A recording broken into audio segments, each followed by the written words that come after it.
Graça e paz, Igreja do Avivamento. Graça e paz, povo de Deus.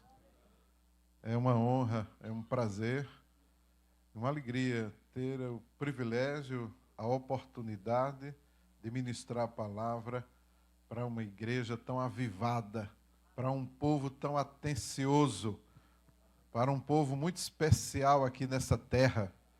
É um prazer ministrar a palavra aqui nesse púlpito que é muito bem cuidado e direcionado pelo apóstolo Roberto. Então, assumir esse púlpito aqui é uma responsabilidade. E eu agradeço a Deus por esta oportunidade, agradeço ao apóstolo Roberto, apóstolo Efigênia aí, e agradeço a igreja toda pelo carinho e a honra com que nos recebe por aqui, nesse tempo que Deus permitiu para que a gente esteja por aqui. Deus tem seus planos e propósitos e a gente nem sempre entende tudo, não é verdade? Deus quer falar mais com a gente aqui nesta manhã. Quem crê nisso? Eu quero então convidar você a fazer uma oração. Fique de pé, por gentileza. Vamos orar. Fale com Deus, você que quer ouvir algo de Deus nesta hora, através dessa ministração da palavra. Fale com Deus agora. Você veio aqui para adorar o Senhor, você veio aqui para ouvir a voz do Senhor, você veio aqui para ser edificado. E ninguém que entra na presença do Senhor sai do mesmo jeito que entrou. Então você não vai sair o mesmo que você entrou aqui nesta manhã. Quando você passar por essa porta aí para sua casa, Deus já terá transformado algo no seu coração, na sua vida. Deus terá ministrado algo tremendo no seu coração. Crie esta expectativa e peça ao Senhor, e você vai ser surpreendido, porque Deus faz muito mais. Deus faz muito mais do que pedimos ou pensamos até. Ó Deus maravilhoso, fala conosco agora neste momento, por intermédio da Tua palavra, ó Deus. O Senhor já esteve falando conosco desde o momento que acordamos e olhamos para os céus. Como bem disse a Tua serva, os céus proclamam a glória de Deus. E o firmamento anuncia a obra das Tuas mãos. E quando chegamos aqui, o Senhor continuou ministrando através da vida dos nossos irmãos, com um cumprimento, com um sorriso. Quando oramos juntos, quando adoramos, fomos ministrados. E agora, Senhor, estamos diante do Senhor e queremos ouvir a Tua voz por intermédio da Tua palavra. Que eu seja apenas um instrumento em Tuas mãos para ministrar essa palavra e aquilo que Tu tens para nós, para a Tua igreja nesta manhã. Me sentirei muito honrado se o Senhor me usar aqui nesta manhã, meu Deus. Nos abençoa, Deus. Perdoa os nossos pecados. Fala conosco, Deus.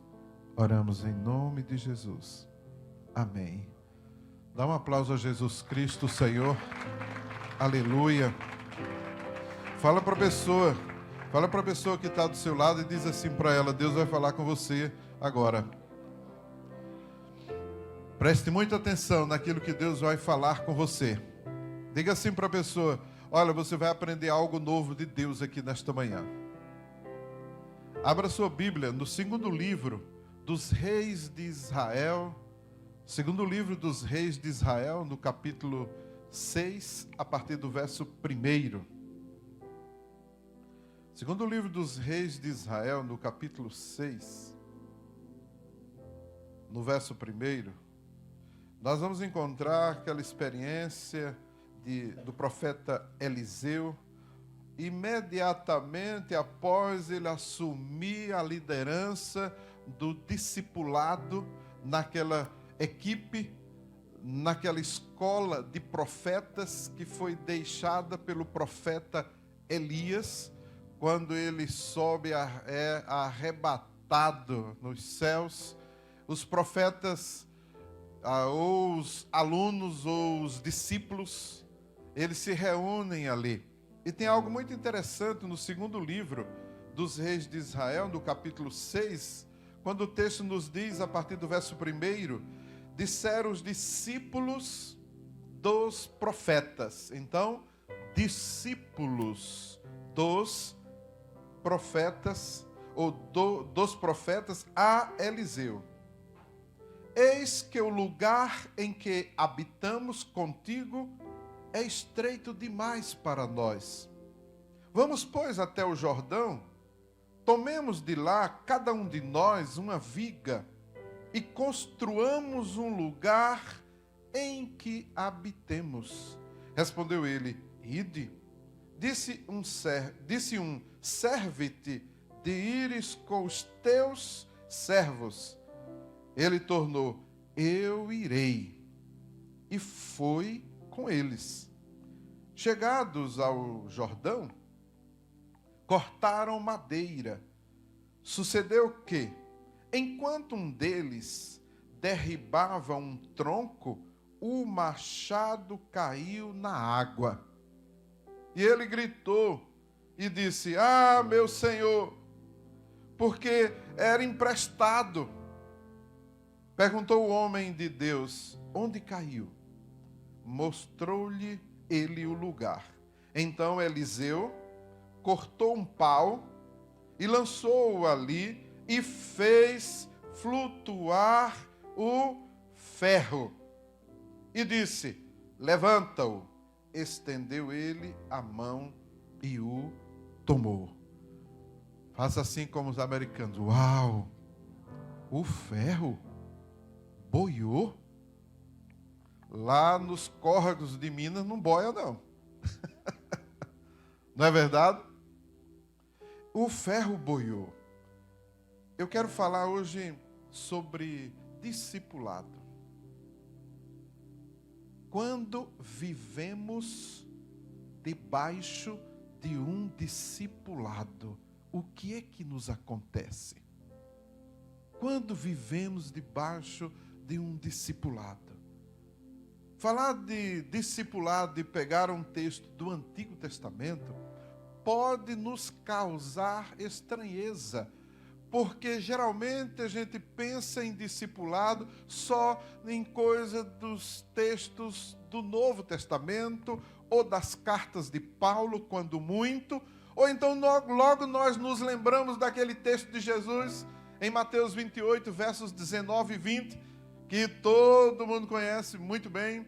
Portanto, ide, fazei discípulos de todas as nações. Esse texto a gente conhece. E ele fala de discipulado. É interessante que, mesmo nesse texto de Mateus 28, a gente tem uma falta de uma interpretação, de um entendimento melhor sobre o que o texto está nos ensinando. Porque geralmente somos ensinados, e isso já vem de muito tempo, por conta de uma exegese equivocada do texto, muitas vezes. Aí a ênfase do texto fica no ide. Está vendo? Jesus está mandando você ir. Ide! E depois, fazei discípulos. O texto no original, no grego, quando fala do ide, não está dando uma ordem. O tempo verbal é o particípio. Não tem nada a ver com a ordem. Jesus apenas está falando de discipulado naquele texto e ele está dizendo assim: prossiga com a sua vida no discipulado. Ele não está mandando ninguém ir para lugar nenhum, gente. Há um equívoco, e por conta deste equívoco teológico, exegético, muitas igrejas perdem a direção e a noção do que é viver o Evangelho de Jesus e começa a insistir e forçar a barra para que as pessoas vão chamar gente. Vai pelas ruas, pelos becos. Ide. E olha a ordem, Jesus está mandando, você tem que evangelizar. Você tem que ir. Jesus nunca mandou ninguém ir para lugar nenhum. Jesus disse que a gente tinha que viver o discipulado. texto grego fala de ide, portanto, quer coloque antes ou depois, não vai fazer diferença. Aí ele diz assim, fazei discípulos. Outro grande equívoco, não são duas palavras no grego, é só uma. Mateteos. Então ele não está dizendo assim, fazei discípulo. Ele não está mandando fazer, não é o fazer aí. A ênfase e o verbo no imperativo está no discipulado, gente. Olha como muda o foco quando a gente passa a entender melhor sobre discipulado. E olha aí, discipulado não é coisa do Novo Testamento. Discipulado é coisa lá do Gênesis. O primeiro discipulado quem fez foi Deus, com Adão e Eva. Todo dia, chegava no cair da tarde, vamos aqui para um discipulado. Como é que vocês estão? Como é que está aí a sua vida? Como é que andam as coisas? Está tudo bem? O discipulado começa lá em Gênesis. Aí depois Deus vai e estabelece as 12, ou os 12, ou as 12 tribos. Aí você vai para Jesus, tem 12, para trabalhar o discipulado. É muito interessante a gente parar para refletir sobre essas questões. E às vezes a gente para e até vai ficar surpreendido. Mas olha que não é. Olha que é verdade. Quando Jesus diz, portanto, ide, fazer discípulos, ele está dizendo assim, prossiga com a sua vida de discipulado. Faça no sentido, é um esforço da tradução, de tentar fazer a gente entender o mateteus. Aí ele coloca uma palavra para ajudar, fazei discípulos, trazendo para o português, fazei, mas na verdade é só mateteus, a ordem é o discipulado. Jesus fundou a sua igreja no discipulado. E por um equívoco e também pela lei do esforço menor, dá muito menos trabalho sair pela rua e chamar a pessoa para vir para a igreja, e uma vez chegando na igreja, ele vai ser membro da igreja, coisa estranhíssima para a estrutura da igreja do Novo Testamento, porque a igreja fala de fazer discípulo e não de fazer membro de igreja. Então o nosso chamado é discipulado, gente. A igreja de Jesus existe para fazer discípulos, gente.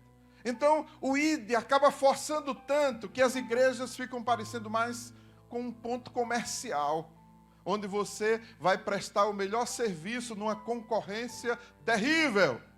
E aí quem tiver o serviço melhor, quem tiver o louvor melhor, quem tiver o ponto central mais perto de uma parada de ônibus, quem tiver uma estrutura melhor, ganha mais o cliente. Aí o freguês vai analisar se ele vai gostar ou não daquele lugar. Se tem berçário para suas crianças, se tem... Aí começam as escolhas. Esqueceu-se completamente do discipulado.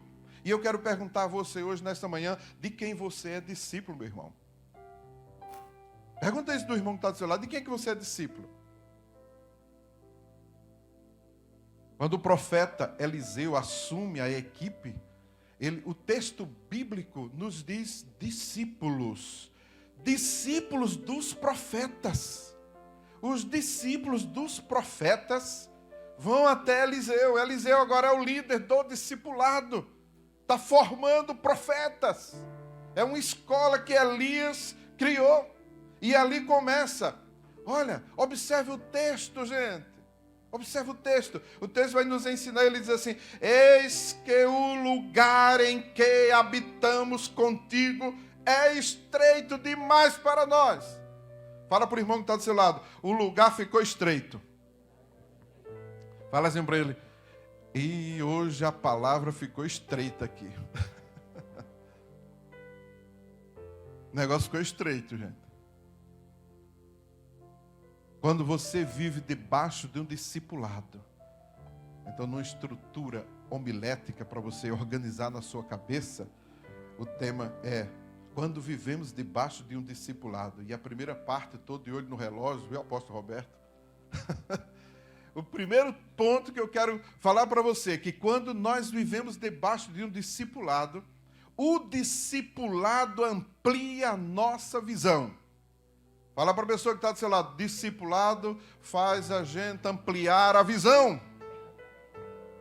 Os discípulos descobriram uma coisa: o lugar ficou pequeno. A visão ampliou. Olha, não sei se você já teve uma experiência quando você era criança que vivia na sua casa, lá no interior de Minas Gerais, em Barbacena, lá em Valadares. Aí aquela casa e aquele quintal era muito grande. Mas aí quando você volta como adulto, que você olha, você diz, mas não é tão grande, não era tão grande não. Ficou pequeno aqui, mas olha como é que esse quintal, e na minha cabeça era tão grande. Quando você entra debaixo de um discipulado, a sua visão será ampliada, meu irmão. Você chegou aqui na América e você mergulha debaixo de um discipulado. Você vai ver uma coisa, o negócio vai ficar muito pequeno para aquilo que você tinha ou era, porque a sua visão vai fazer assim, ó, e se amplia, porque você vive debaixo de um discipulado. O discipulador precisa levar o discípulo a lugares altos, fazendo com que os próprios discípulos descubram que o lugar ficou pequeno, o seu carro ficou pequeno, a sua renda ficou pequena. Vamos crescer, gente. Fala isso para o irmão que está do seu lado. Vamos crescer, gente. Deus não nos colocou debaixo de um discipulado para a gente encolher, mas foi para a gente crescer. Discipulado que encolhe não vem de Deus. O discipulador tem que soltar o discípulo para ele avançar, liberá-lo para ele crescer, porque existe um segredo debaixo do discipulado, existe uma unção de Deus debaixo do discipulado. Se você não crê nisso, então eu vou usar outra expressão que talvez o convença disso. Quando você está com um coach, o coach te faz ampliar a visão e você vai entender que você precisa crescer, meu irmão. Quem quer crescer aqui, levanta a mão. Dá um aplauso a Jesus por isso. Aleluia. O discipulador precisa levar o discípulo a ampliar a sua visão, fazendo com que ele comece a enxergar as coisas ao seu redor como muito pequeno para o tanto que ele pode conquistar. Porque discipulado libera você para uma grande conquista. Fala isso para o irmão que está do seu lado. Se você está vivendo debaixo de um discipulado, você vai crescer. A sua visão vai ampliar. Não é que as coisas ao seu redor diminuíram de tamanho. Não. É a sua visão que foi ampliada. E aí você já começa a pensar diferente, a enxergar diferente. Não sei se você já assistiu aquele filme onde o pai em casa é um cientista e faz seus experimentos, e daqui a pouco, puf, explodiu, e veio um raio, e fez com que todos ficassem bem pequenininhos. Já viu, né? Pois é, o discipulado faz o contrário. É um raio que explode e você, ó, cresceu. E você vai entender que as coisas ficaram pequenas. A sua casa ficou pequena. A sua conta bancária ficou muito pequena para aquilo que você precisa conquistar. E você não vai pensar assim, mas eu vou me comparar com aquele que está lá embaixo. Não, você tem que se comparar com aquele que está lá em cima. Entendeu isso? Os discípulos dos profetas,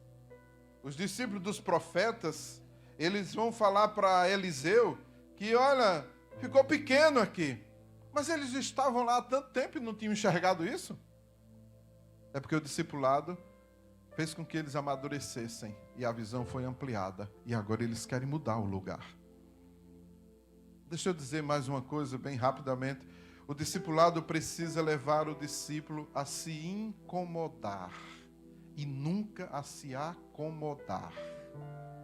O discipulado nos leva a sermos incomodados, inconformados.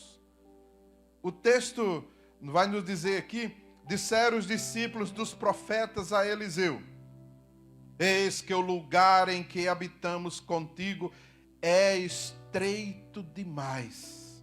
A palavra no hebraico, o Antigo Testamento escrito no hebraico, a palavrinha lá, tzar. Tzar não fala apenas de estreito como um espaço, mas fala de dificuldades, de opressão. Essa palavra poderia ser traduzida: nós estamos apertados. Nós estamos incomodados. Estamos apertados, estamos incomodados. Mas tem gente que se acomodou na vida. E chega na igreja e está acomodado. E se acomoda de um jeito que para tirar ele do lugar é uma confusão. Tem gente que chega no templo, na igreja, para adorar, ele está tão acomodado com aquela situação que ele já viu tudo e todas as coisas e acha que já ouviu todo tipo de mensagem de sermão, que nada mais vai mexer com ele. Mas isso não pode ser assim. Nós precisamos nos incomodar a cada dia. Então esse tzar de Deus tem que chegar para a gente incomodando mesmo, mexendo com a gente. Eu lembro que quando a gente transicionou para a visão celular no modelo dos 12, meu apóstolo Roberto, foi uma luta.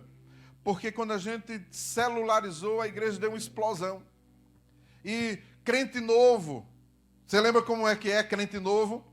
Crente novo, o culto começava lá 7 horas, quando era 6 e pouco, ele já estava lá esperando o culto.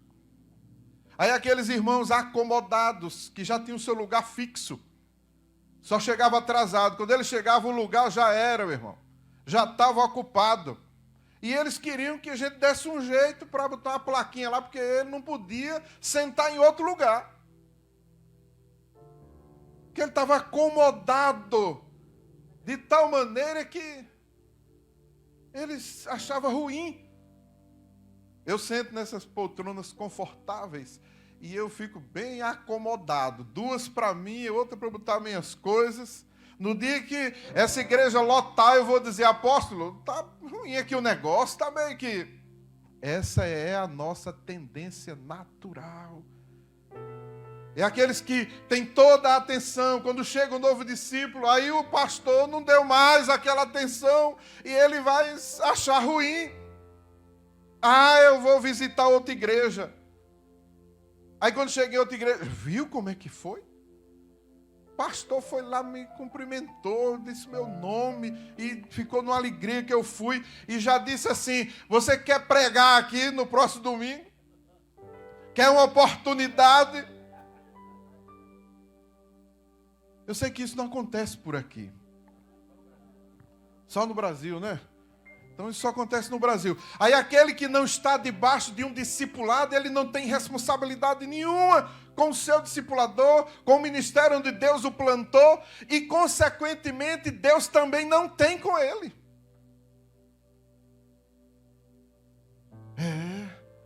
O discipulado precisa levar o discípulo a se incomodar com a situação. Nós servimos a um Deus grande, exagerado, próspero e que deseja o melhor desta terra para nós.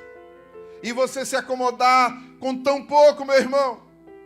Tem gente acomodada, é assim mesmo. Está acomodado com a pobreza, está acomodado com a dificuldade, está acomodado com a situação. Está acomodado no trabalho. Não, vai passar. Daqui a 40 anos eu me aposento. Está acomodado. Hoje Deus está te incomodando, meu irmão. Hoje Deus está mexendo com você, meu irmão. Essa situação não pode continuar. Isso não é de Deus para a sua vida. Deus tem algo muito melhor para você. É maior do que você está pensando aí, meu irmão. Quem entendeu essa palavra, dá um aplauso a ele aí.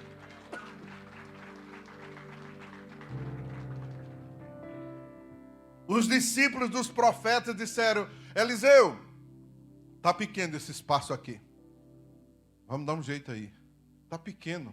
Interessante que, se você observar o texto, o profeta Eliseu vai dizer só o amém e o assim seja. Está pequeno aqui, ó. Apóstolo, está pouca gente aqui no culto. O senhor tem que fazer alguma coisa. A casa aqui está pequena. Eliseu, faça alguma coisa. Não foi isso. Nós vamos nos unir e fazer. Deu para entender a diferença? Nós vamos nos unir e nós vamos fazer alguma coisa. Somos nós. O que a gente faz, gente? Eu já sei. Eu vou lá no Jordão, vou cortar madeira. Mas a gente não tem nada para cortar. Eu vou tomar emprestado um machado. Mas a gente vai resolver essa situação. Aí tem gente acomodada, esperando pelo discipulador, esperando pelo líder de célula. Essa célula não tem visitante. Então se mexa, meu irmão, vá atrás. Não é porque o meu líder, é porque o pastor, é porque a gente tem uma facilidade de transferir as responsabilidades. Transfere para o outro que é mais fácil. Mas não é assim que Deus espera da gente. Você entendeu isso? Se você está em opressão, você precisa resolver a situação. Não pode ficar acomodado. E Deus te chamou para grandes experiências com Ele. Diga bem aí. O discipulado é desenvolvido em equipe, onde um ajuda o outro. Fala isso para o irmão que está ao seu lado. Olha, quem vive debaixo do discipulado precisa entender que é um trabalho em equipe, onde um ajuda o outro. Onde um ajuda o outro. O texto diz em 2º livro de Reis, capítulo 6, o texto que nós lemos, no verso 2 ele diz assim: vamos, pois, até o Jordão. Vamos. Depois ele diz: tomemos de lá cada um de nós. Não é vai você e você faz isso. Não, vamos. Deu para entender o compromisso? Vamos. Vamos. Agora depois, cada um corte a madeira. Cada um se mexa. Cada um vai se mexer para fazer algo. Cada um é um trabalho em equipe. A mentalidade daquele que ouviu o ide e não fez discípulo e nem é discípulo, é a mentalidade de consumidor. Paguei os dízimos, agora prestem-me o serviço. Isso está completamente equivocado, essa ideia, essa visão. Isso não é igreja. É uma equipe, todos trabalhando. Cada um corte a madeira. Cada um de nós uma viga. E construamos um lugar em que habitemos. Veja que o profeta não fez o trabalho sozinho. O profeta foi chamado para abençoar. E ele diz: eu vou abençoar. E vou com vocês. Estamos juntos. O profeta, ele vai prestar o seu serviço dentro do seu chamado. Assim é o nosso trabalho como discipulador, que vai fazer com que o discípulo avance. Enquanto discipulamos, somos também discipulados. E cada um vai ter que fazer o seu trabalho. O êxito da equipe está na unidade. Nós, discípulos, precisamos nos ajudar mutuamente. Nós, discípulos, precisamos cada um fazer a nossa parte para conquistarmos o alvo comum. Toda igreja precisa entender essa realidade do trabalho em equipe. Porque nós somos uma equipe.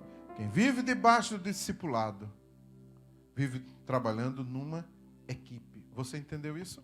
Por isso que Deus diz no Salmo 133... oh, quão bom e quão suave é que os irmãos vivam em união. Porque ali o Senhor ordena a bênção e a vida para sempre. Amém. Amém. Então o trabalho do discipulado é um trabalho em equipe E toda equipe precisa saber aonde quer chegar. Toda equipe precisa ter um alvo. Não tem como você juntar uma turma e dizer, vamos junto, vamos, para onde? Aí eu vou falar de novo lá do interior de Minas, quando os meninos ficavam no meio da rua sem ter o que fazer, sentava lá debaixo do pé de árvore, aí passava um e ia caminhando, vai para onde? Eu vou ali. Ali aonde? Ali, rapaz, vamos comigo. Bora. Tem nada o que fazer mesmo. Tem gente vivendo no discipulado assim. Não entendeu que ele precisa aprender, depois ele vai abrir sua célula, e depois ele vai chamar as pessoas para a sua célula, e depois ele vai fazer discípulos, e depois ele vai multiplicar a sua célula, e o trabalho continua. Continua e continua. A prova maior de que você é discípulo de Jesus é quando você faz discípulo. Não é quando você vai para a igreja. Porque ir para a igreja é fácil. A porta está aberta e recebe todo mundo. 10 horas da manhã, você pode já chegar aqui. Entra todo mundo. Lá no Brasil entra mais gente ainda. Ainda entra os cachorros. Porque a gente deixa a porta aberta. Aqui está fechada, não entra. Entendeu a mensagem? Então você precisa saber se você é discípulo ou não. Para você assumir a sua responsabilidade no reino de Deus. Você não é um visitante ilustre. Não. Ainda que você seja muito ilustre, mas você não é visitante. Você é filho de Deus. E Deus nos ensinou a viver em discipulado, porque Ele mandou fazer discípulo. Nós somos discípulos, diga amém. Somos discípulos de Jesus. Ele é o nosso discipulador. E foi Ele que mandou a gente fazer discípulo. E a gente tem que viver esse discipulado, diga amém. O discipulado é essencialmente um lugar de milagres. Discipulado é um lugar de milagre. Quem vive debaixo de um discipulado, vive debaixo de milagres. Sabia disso? O texto que nós lemos, segundo o livro de Reis, capítulo 6, você vai observar que eles estavam vivendo debaixo de um discipulado. E eles se uniram para fazer um trabalho. A visão deles foi ampliada. Eles se incomodaram com aquilo. Não se acomodaram, eles se incomodaram. Eles deram um jeito, se uniram e eles partiram para mudar aquela situação. Então, ali eles decidiram trabalhar em equipe. E quando eles fizeram isso, um milagre aconteceu. Eles enfrentaram um problema.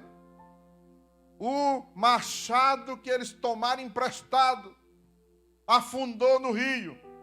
E agora o que fazer? É a hora do milagre acontecer. E o milagre aconteceu. O ferro boiou. Quem vive debaixo de discipulado, até o ferro vai boiar, meu irmão. E você vai ficar impressionado com o milagre que Deus vai fazer na sua vida. No discipulado, casas são construídas, ampliadas. É equipe. Eu lembro de uma família que a gente começou a visitar num bairro bem afastado lá em Brasília. E uma situação de risco de vida. E eles viviam numa situação, meu Deus. E quando o líder foi lá, começou a fazer aquela reunião de discipulado com eles. E a célula foi crescendo, nem cabia naquela coberta, uma palhoça, um negócio mais estranho do mundo. Criança no meio. E aí, esse líder me chamou e disse, olha a situação aqui. E eu olhei para ele e disse, o que é que a gente vai fazer? Ele disse, construir uma casa. Juntou o povo da igreja. E nós construímos uma casa para eles. Juntou todo mundo. Vocês não têm ideia, se vocês se unirem naquilo que vocês podem fazer. Vocês não têm nem ideia de onde é que aparece o milagre quando a gente se junta, se une num propósito. Não tem nem ideia. Esse é o discipulado, é lugar de milagres. Eu lembro de uma discípula nossa que ela vivia numa situação difícil. Ela tinha um emprego, pegava 2 ônibus para ir para o trabalho, como professora. E ela conseguiu um carro E era um carrinho bem, né, bem simplesinho, daqueles carros 1000, numa dificuldade, o bichinho para subir ladeira. E ela tinha 2 filhos, né, 2 filhos pequenos. E um deles tem necessidades especiais e precisava ir para uma escola especial. E ela conseguiu essa vaga nessa escola especial. Ela saía de carro logo cedo com os 2. Botava o menininho na cadeira, descia, deixava na escola e viajava mais outro tanto para ir trabalhar e voltava no final do dia para pegar a criança e pegar o outro menor e botava, e essa era a rotina dela. E aí, num belo dia que ela ia andando, o carro pegou fogo e só deu tempo ela tirar o menino de trás do cinto da cadeira, o carro, vup! E agora? Para ir para o trabalho, para ir deixar o menino na escola e para subir no ônibus lotado. E botar o menino nas costas e empurrar para alguém segurar ali, botar uma cadeira e pegar os 2. E o líder se incomodou e disseram, o que a gente faz? Vamos comprar um carro. E a gente levantou uma oferta e compramos o carro assim, ó. Rápido. Eu falar disso aqui, você não entende o que é. Porque todo mundo tem carro aqui. Você nem sabe o que é isso. Ah, não. Carro aqui a gente até doa. Mas lá no Brasil não é assim, não. É uma luta para se conquistar. O discipulado faz milagre.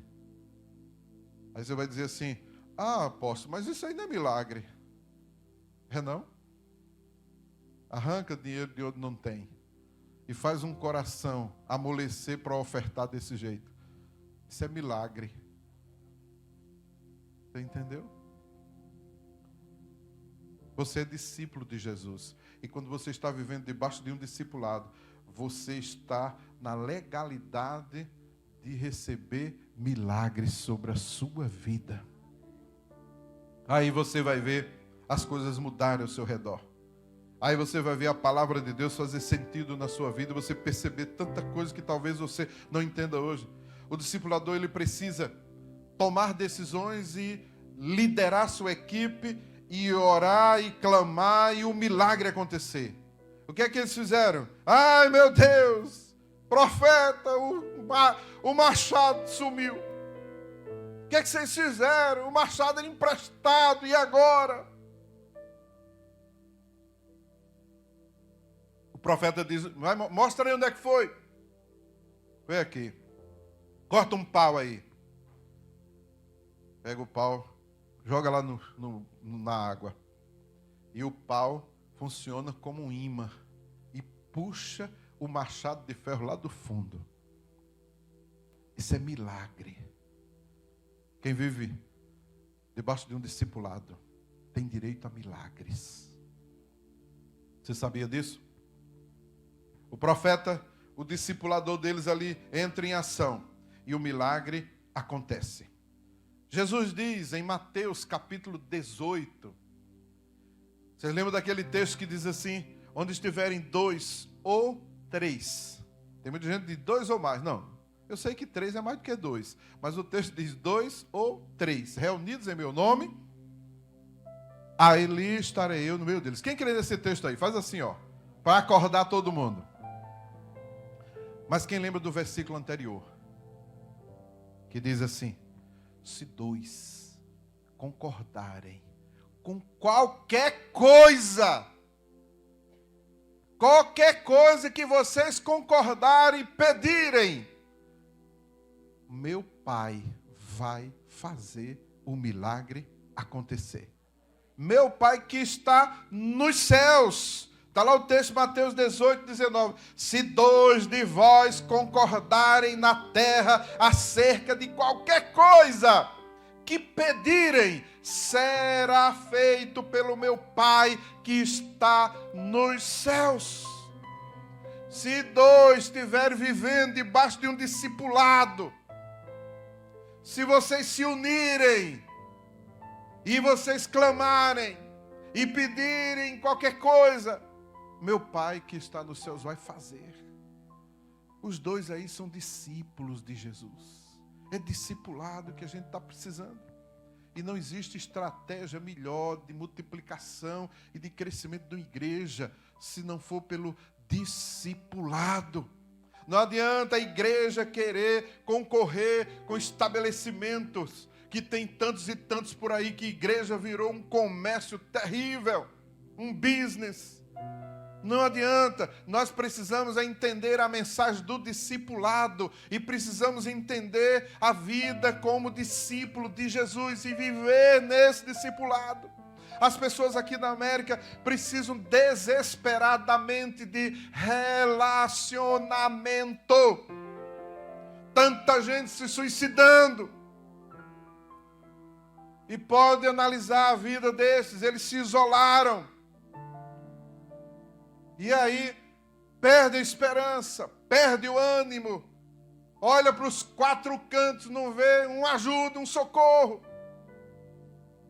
E a igreja está aí, no ide, e no ide, e no ide. Vamos para o culto, irmão. Ele não quer nada, eu já chamei, ó.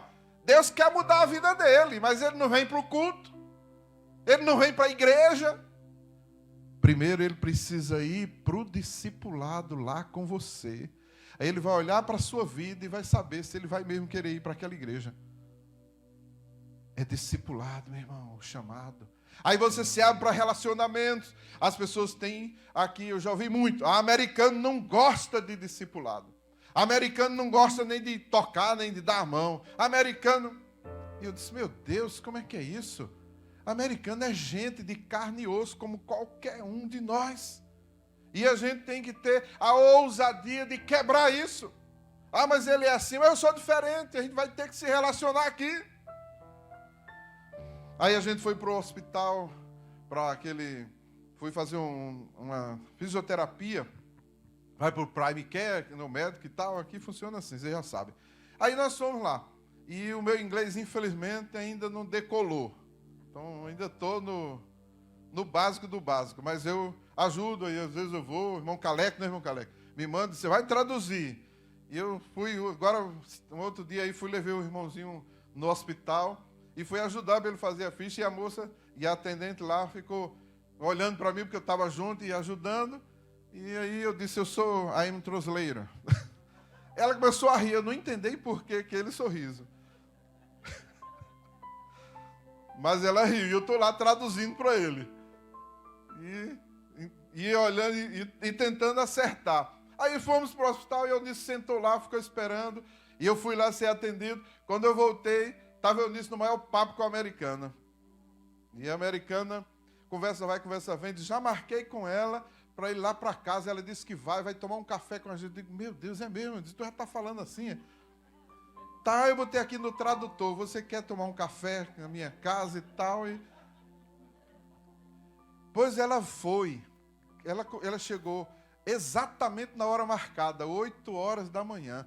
Ela começou a falar, ela só parou meio-dia. E eu tentava falar, eu dizia, yeah! E eu ficava, eu disse, eu não estou entendendo nada, e você? Eu também não, e ela falando, por quê? E tal, e parará. E ela disse, a melhor manhã, very, very good morning. Eu digo, que beleza, da vida, in my life. Digo, que coisa, melhor manhã da vida, minha amiga, e manda mensagem, eu disse, traduz e tal. Aí diz, americano não quer. Se eu falasse, eu vou falar. E vou descolar isso.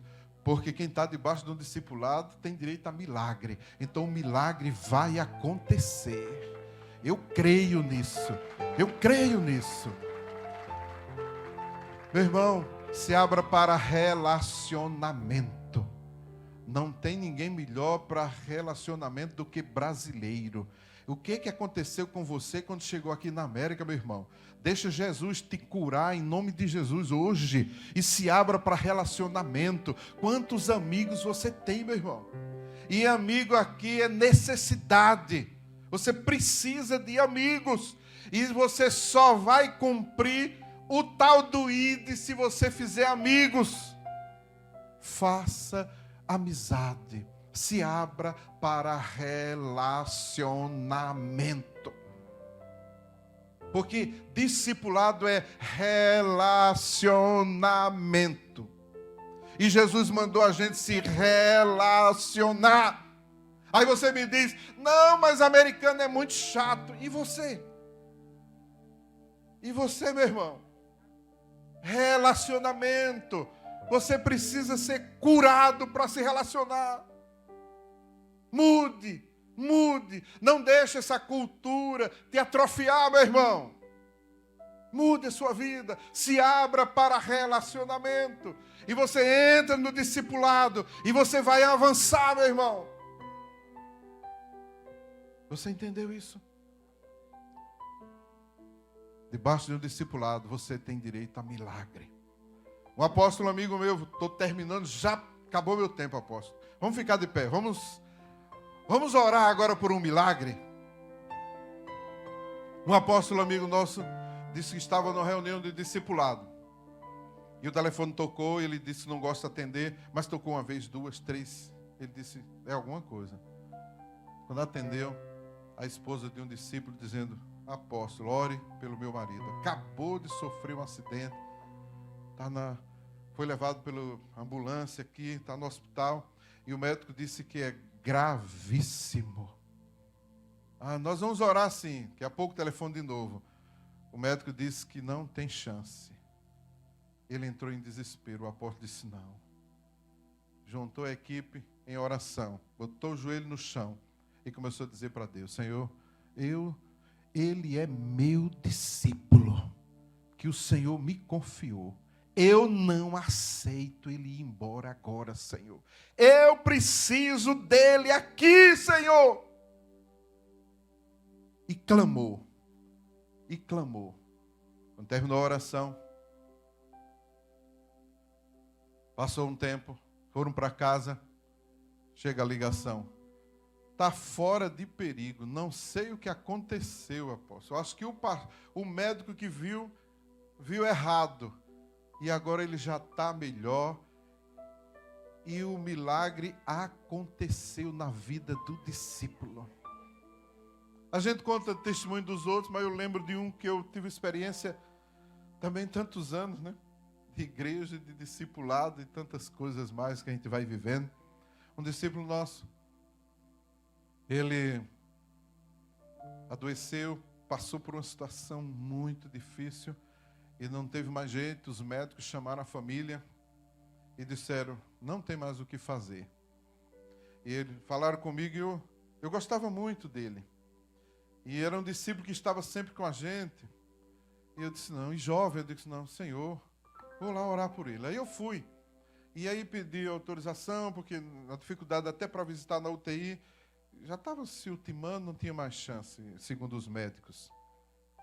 E eu vi ele deitado ali.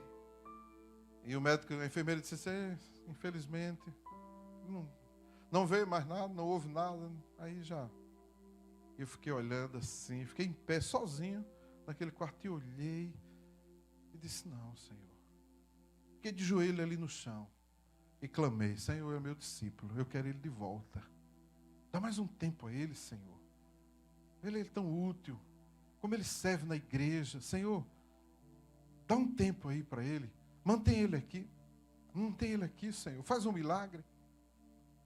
Terminei a oração, fiquei olhando e saí do quarto. Eu saí do quarto, a enfermeira correu lá e eu fiquei, será que é para ele, aquele que correram? E dei um tempinho lá fora, não falaram nada, fui embora. Depois liga a família. Olha, apóstolo, depois que o senhor visitou lá, os aparelhos funcionaram. E ele está vivo.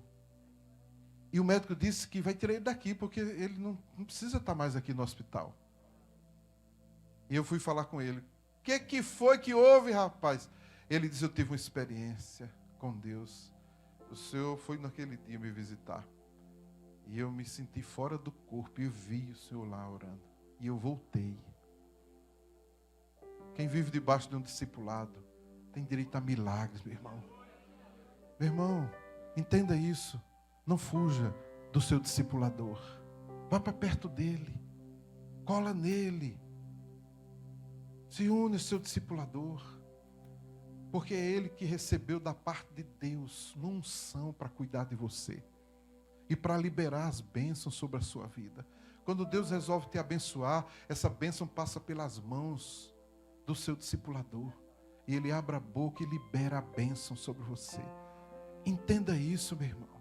Entenda isso. Comece a clamar pelo seu milagre agora, porque eu vou pedir ao seu discipulador para orar por você agora. Peça a Deus, fale para Deus qual é o seu milagre.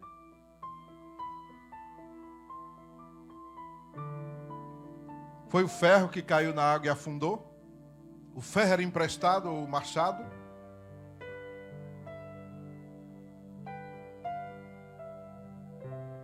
Qual é o seu problema? Qual é o milagre que você está precisando?